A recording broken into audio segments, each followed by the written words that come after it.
Hey everyone, I'm Erin and welcome to the Cardboard Republic. We are coming to you with a different kind of video today. This is going to be a tag video. So what's a tag video? These are pretty common in other parts of YouTube, but I haven't seen them too much in board gaming. Basically, what happens is I pick a theme, and I am going to name a couple of games that fit that theme and why I think they fit, and we'll get to that in a minute. And then at the end of the video, I'm going to name 4 people who I want to see do the same thing. They will then post their videos responding to this one, and they will tag more people, and so on and so forth, and big giant ball rolling down a hill.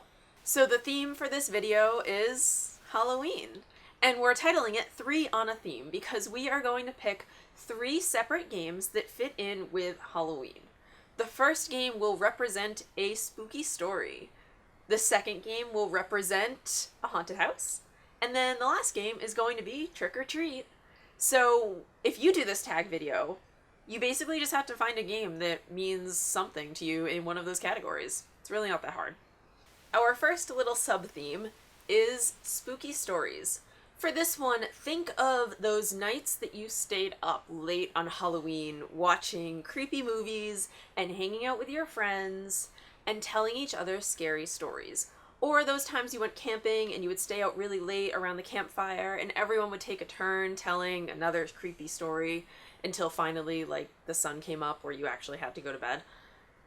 This, for me, is Mice and Mystics. The game itself is not that creepy. I mean, it sort of is, you know, you're playing this tiny, powerless little mouse trying to fight against all these bad guys who are way bigger and way, way, way better equipped than you.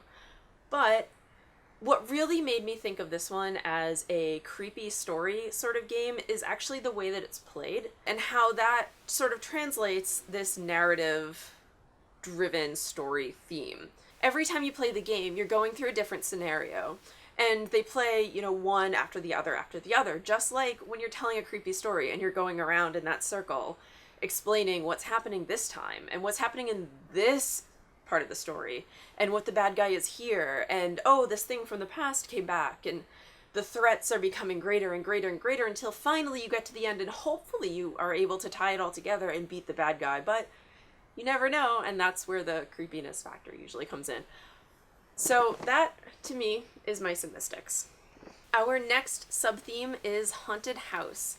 For this one, we tried to pick a game that either had a literal haunted house in it, that's like the easy way out, or that in some way felt like a haunted house, you know, was either creepy or foreboding or very atmospheric, or that, you know, was kind of ethereal and not so great at communicating what you were supposed to be doing. We then picked Mysterium, because it sort of fits all of those. It is about a haunted house. It's got that, obviously. But it's also a game about communication, and indirect communication at that. One player is the ghost trying to communicate through the dreams of the other players, and it all has this very, very mysterious sort of feel to it. You never know exactly what's going on, and even when you think you figured it out, you really can't be sure until the very end when everything is revealed. That, to me, is the quintessential part of a haunted house. It's that not knowing really what's going on, but knowing that it could go very poorly for you, and it probably went very poorly for other people in the past. So, Mysterium. And finally, we have our third little sub-theme, which is Trick or Treat. For this one, it could go a few different ways. You could pick games about candy. You could pick games about dressing up in costumes. You could pick, like we did, a game that really surprised you. Chicken Caesar. We went into this one not having any idea what to expect. We hadn't heard anything about the game when we first played it. And honestly, a very backstabby, political game. But you're all chickens. We were skeptical. But it turned out that this game's awesome. We play it like all the time with a bunch of our friends because it's so much fun. And the thing where you're all chickens actually really works out because it means you can't get mad at someone for completely stabbing you in the back. Because when it comes down to it, like, you're getting mad at someone who's a chicken. So this one was a total treat for us. Okay, so that was our first tag video. I really hope that you all liked it and that you want to see more of these, because I am going to tag the following 4 people to do some. Bebo, Matt from Board Game Replay, Paul Grogan from Gaming Rules Videos, and MaggieBot. You have all been tagged. What you have to do, it's really simple.